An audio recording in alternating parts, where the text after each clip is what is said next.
Hello and welcome back, and today I want to talk about unofficial memory upgrades. I want to talk about the release of the new DDR4 32GB SO-DIMM memory, DDR4 frequency 2666.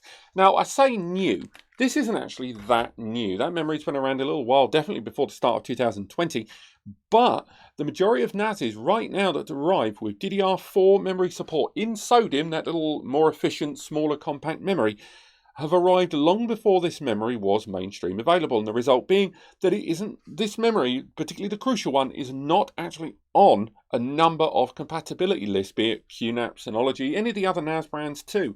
So what I want to do today is look at the QNAP TVS-872XT, still one of my favourite NASs over the last year. This bad boy won all kinds of stuff in my best of NAS videos, and it even arrives with that 6-core 8th generation i5 CPU, but it also arrives with support of DDR4 memory.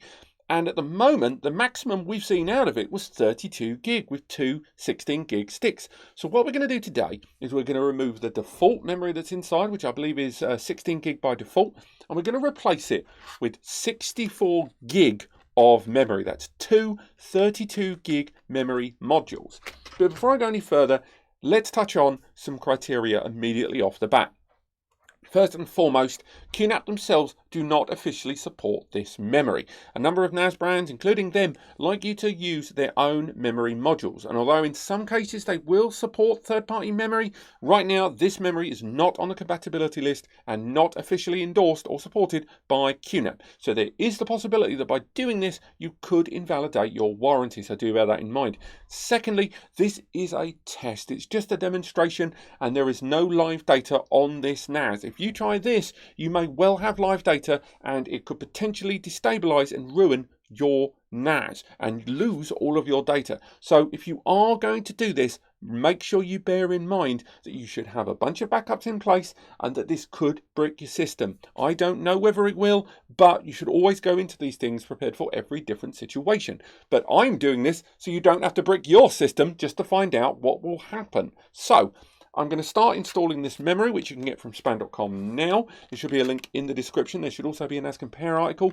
I'm going to write after this, detailing my results today, and I honestly have no idea whether this will work right now. I think it will, if I'm honest. This is coming off the back of another video I did where I did this same installation of this memory in a 1618 Synology where it didn't work. The memory I've already tested and works fine, but in the Synology, it didn't work. And I'll be honest, I thought it would work then. So me saying it's going to work now, who knows? But that's enough procrastination. Let's get on this. So the NAS I'm using today, this 8-bay, costs about 1700 quid and is available now from span.com. In order to install the memory, you do have to remove 2 or 3 of the right bays inside the device. Obviously, right is relative depending on what way you're looking at this. And do make sure 2 things. One, that your device is powered down, and also that when you are utilizing this setup, that you've already installed QTS to the latest version and created all of your storage volumes and everything before booting it for the first time, because it may need to be that the OS needs to be completely installed before installing new off-brand memory. So inside the device there are 2 memory panels here on the side. I'll try and show that to you guys on camera, and you can see those memory modules inside. I apologise if the sound seems a bit echoey when I move. The microphone is just here behind the laptop, and right now if I keep moving around I am going to be far away from this mic. Testing 1 2 3. So what I'm going to do is get this memory out of here. I'm going to go for it there. There are 2 pins either side of the device. Put this on its back so I can get into those a little smoother. And again, if you do power down your NAS that's already got everything installed on your drives before attempting this, please do remember that drives, particularly mechanical drives, need time to spin down. So if you do this straight away after powering down the device, the platters inside your NAS are still going to be spinning, and you might risk breaking your drives. And even if your RAID protects you, it's still a damn shame to damage your hard drives off the back of something like this. So I've removed the 2 sticks of memory that are inside there, which are both 8 gig DDR4 memory modules, and they are 2666 megahertz. So the same frequency as the memory we're going to use today. These crucial memory modules, 32 gig each, and these are 2666 megahertz as well.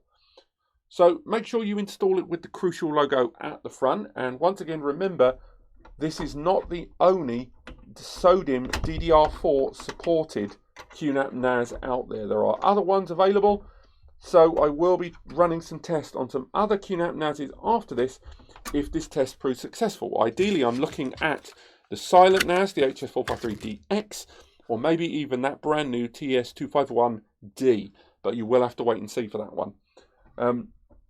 As you install each of the memory modules inside this NAS, they should click in with the arms going into each screw hole. I'll try and get some photos taken of this before I shut this whole thing down at the end of the test, regardless of whether it works or not.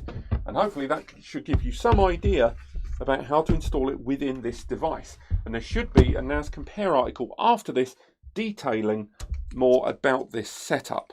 So right now I am still screen recording on the laptop, and what I'm going to be doing once this device has booted is I'm going to be accessing it via the LAN, because it's on wireless now, and then I'm going to see if this device is 1, visible, and 2, whether it acknowledges the inclusion of the new memory modules inside the device.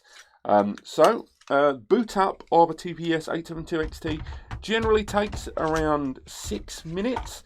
And as I've mentioned in previous videos, when you upgrade the memory on the majority of NAS devices, what happens is the system has to recalibrate or go through some of its settings and check stuff, and consequently it can add a minute or two to the boot up of your NAS.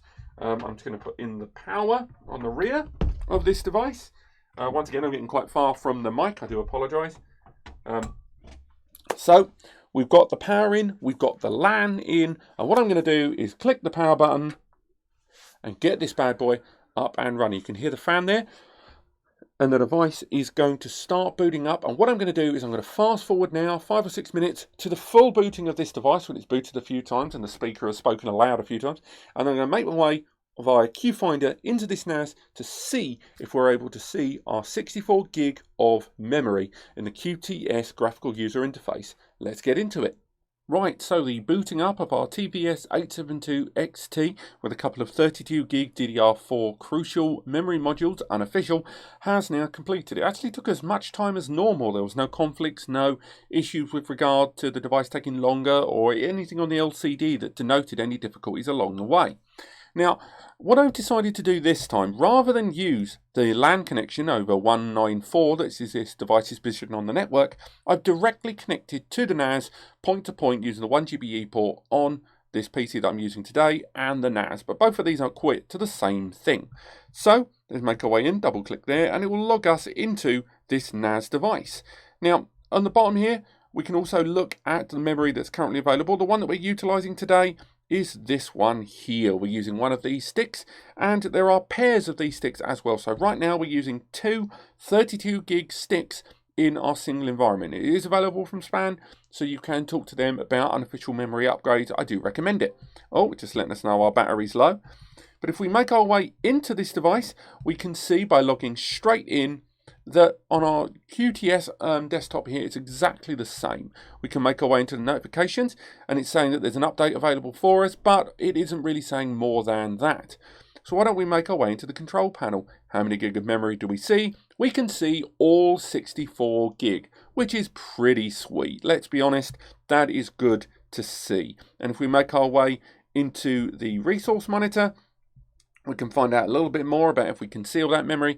And I am going to do a follow-up video with this NAS and a few of the others. There's our memory utilization there and how much we've got available, showing just what we can do with this memory and if we can allocate it within Virtualization Station, Linux Station and Container Station. But I'm going to wrap things up here, one, because my battery's dying, and two, because the next set of tests I'm going to do involve uploading huge ISO files. But thank you so much for watching. I hope you've enjoyed this video. Do go into the description to learn more about the things we talked about today, and I'll see you on the next video.